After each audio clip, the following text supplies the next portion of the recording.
I've had this phone for a while.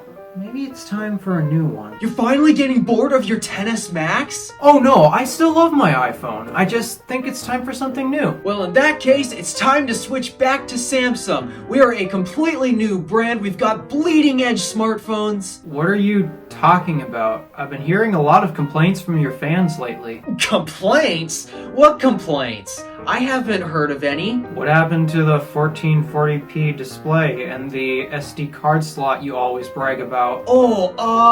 Yeah. Those complaints aren't coming from our loyal fans. Our loyal fans love our decisions. Okay.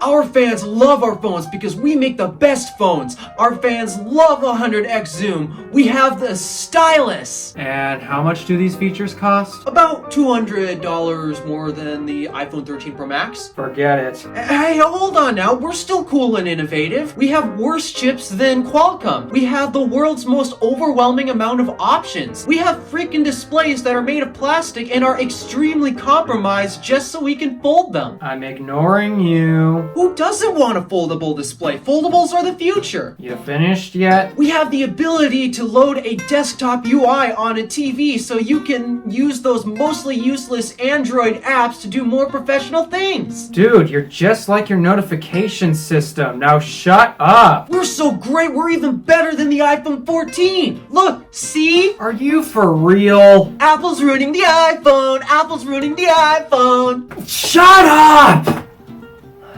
Let's just talk about it.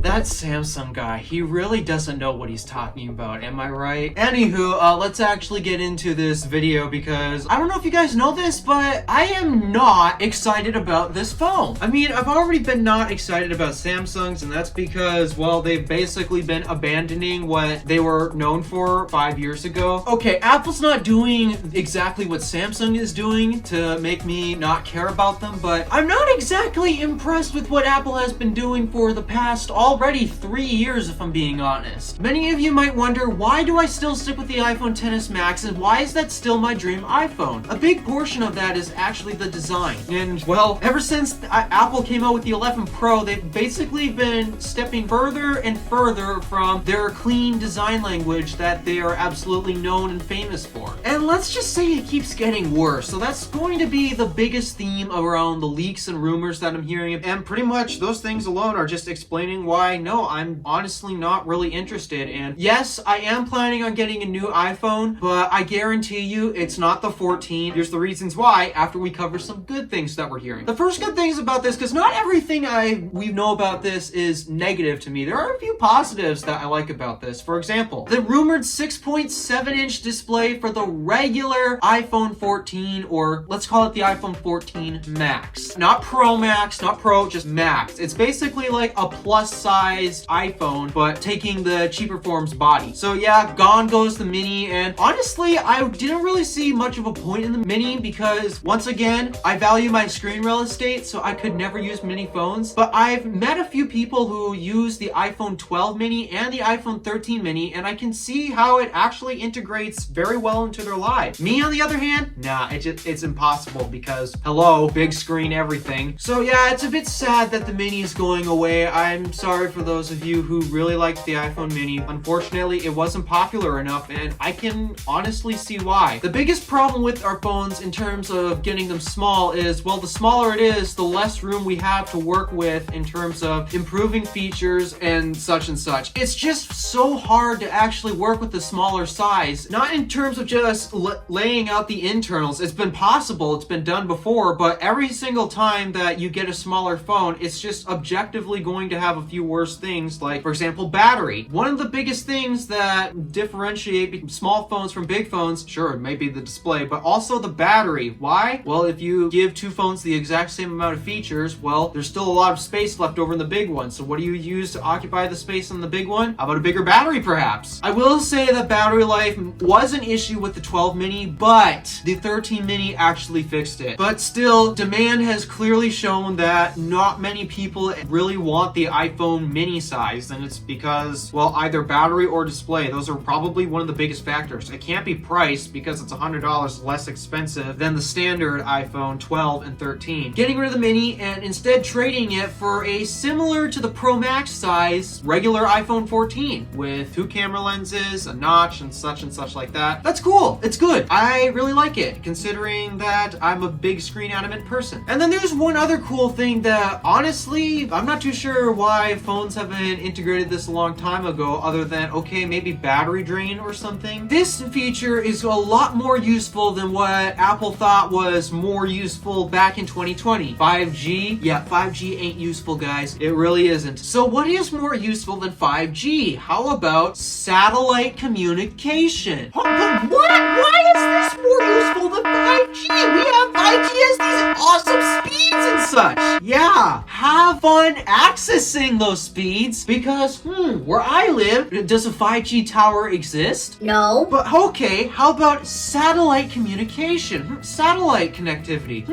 Wait, we can use that just about anywhere, assuming that you don't have too many major obstructions in the sky. So while yes, satellite communication is going to be a lot slower because you got such a long distance you really have to send those transmissions through, but this feature is more important than 5G. And why is that? Well, sure, you can do fast things with 5G except in limited areas, but what if you need to do something where there's not even a cell tower? Because there are places here on planet Earth where there is no cellular at all. In fact, believe it or not, you drive a mile down the road that way, the cellular is gone. There is no service. If you're in a dire situation in which you need to contact somebody, well, satellites are everywhere. So basically, this can serve as a great emergency, hey, I need help feature. And this is going to be more useful because you can access it anywhere. How useful is 5G when you can't access it anywhere, especially like where I live? There's not a single tower. So those are the two biggest, most important things that are coming to the iPhone 14, and I am really excited for those, okay? There are some good things about that, and those are the two good things that I am excited for. However, yeah, we're going to have to now explain as of why my next phone purchase is going to be the 13 Pro Max instead of just waiting for the 14s to come out. We gotta start with the front of the phone. Okay, this was the biggest reason why I absolutely hated the 11s when they came out. The chips were fine, the camera performance was fine, but what was the issue I had with the 11s? And it was camera layout. It was so messy. It looked so not like Apple. Apple likes to keep things simple and clean, which they have achieved with the iPhone 10 and 10s. But then, once they had to add an extra camera, they randomly decided to just scatter them out. And okay, sure, the first 3 cameras, they have rotational symmetry, but then you got this flash offset, the microphone hole, then they made it worse with the LiDAR scanner on the 12s and 13s. It looks hideous, and that's why, even though I had the opportunity to buy the 11 Pro, I stuck with the 10s Max. I am that stubborn about it. And people's excuse for why everyone was able to justify this hideous of a design camera bump is, oh, you never look at the back of your phone anyways. Yeah, you never look at the back of that thing. Okay, well, as someone who makes YouTube videos with their smartphone, I really beg to disagree. Yeah, this video shot on iPhone 1080/60, so I am one of those people who actually do look at the back of the phone. But okay, maybe now that it's out and camera features have gotten better, I might be able to justify having that huge, messy camera bump on the back of my phone. Fine. Okay, and besides, most of the time when I'm using it and not recording YouTube videos, I am looking at the front anyway, so okay, fine. Maybe I can justify the camera bump that way, even though I still don't have to like it. But then we got even worse on the iPhone 14 Pros. Why? Well, they're trying to get rid of the notch because everybody hates the notch, you idiots! Okay, fine. So Apple has finally decided to address that market who really does not want the notch anymore. Except they are doing it in the worst way possible. We all thought it was just going to be like a single punch hole camera like we see on Samsung's, for example. And honestly, if that's how they were going to do it, okay, maybe I can put up with that, even though it is literally intruding in the display. Yeah, I have my own reasons why I like the notch. I've talked about it in other videos in the past. I'm not just going to get into into it. Okay, so fine. I could probably put up with a tiny little hole in the top of my phone, even though, yeah, whatever. Except it got worse. Then the leak suggested that they were going to stretch it out in a pill. Okay, not the end of the world, still not what I prefer, but okay, whatever. But then they had to make it even worse. I don't know who decided to actually finalize this as the design, but clearly they don't care about clean and simplistic designs anymore because, take a look right there. A pill and a hole? What? I'm complaining that there's a missed opportunity to shove these closer up here and out of the middle of the phone right here, but then they take it a step further and insert a what? What? Apple, what are you doing? No! This is awful! I know it's a petty complaint, but I'm sorry. What's the excuse for tolerating this time? Oh, you don't look at the front of your phone anyways.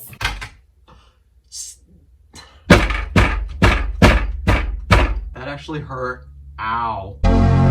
Okay, and then things are just still continuing to get worse. The camera bump is even getting even larger, so they're already still trying to shove this messy back camera design in my face. Yay. Then there's a bit of an issue. The chip shortage is finally affecting Apple in the worst way possible. How? Well, evidently only the pros are going to get the next gen A16 chip. Yep, only the pros. So how are we supposed to market the 14s? Oh, well, the new 14 max size. Okay, that's marketable. That probably actually might be the reason to go with the 14. Well, the 14 max. But what's going to market the regular sized 14? If it's still going to have the notch, the same cameras and such like that, and the same chip, basically going to be the same phone as the 13. Like, what's going to change? And then my last biggest complaint about this, and there have been some toss-ups going on in here, but honestly, this is just annoying. We're still using Lightning? Why? Apple has been bringing USB-C to the iPads, but why not the iPhones? Is it because of that stupid MFI program where they're making money off of this? Well, they're still making money off of MagSafe anyways. Okay, but still, the fact that this is still running Lightning and such, that's not only the most annoying part, because honestly, we seriously should have switched to USB-C a long time ago. But here comes the even more annoying part that is driving me nuts, because this has been dated and desperately needs attention. We're not even on 3.0 speeds. We're still using USB 2.0 speeds. Why? Considering that, especially on the Pro phones, we're taking ProRes videos now and, cinematic modes. These file sizes are humongous. And USB 2.0 speeds to get them off of the device? That is not acceptable. Why has this not been addressed? So yeah, there's a lot of things in terms of the leaks and rumors that are just frustrating me with this entire phone. And some of them are petty, but considering that this will be a brand new phone eventually, I don't think it's worth it. There's two pros to the new 14 lineup, but it is drastically outweighed by the cons. That, whatever this monstrosity is, an even bigger in-your-face messy camera bump on the rear, half of the phones are only getting the latest chip, which means one of them is actually going to be exactly identical to 13. What's the difference? The color options? Yeah, that's totally worth upgrading for. There's so many basic things that honestly actually do need changing, except Apple refuses to address them. And then, seriously, what is that? That is why I have zero interest in getting the iPhone 14s when it comes out. And that's why, even though, yes, we've already passed the 6-month mark, I am still planning on buying the 13 Pro Max, because it still has, honestly, a better looking notch, and it's going to have pretty much the same amount of features that are still stuck with this that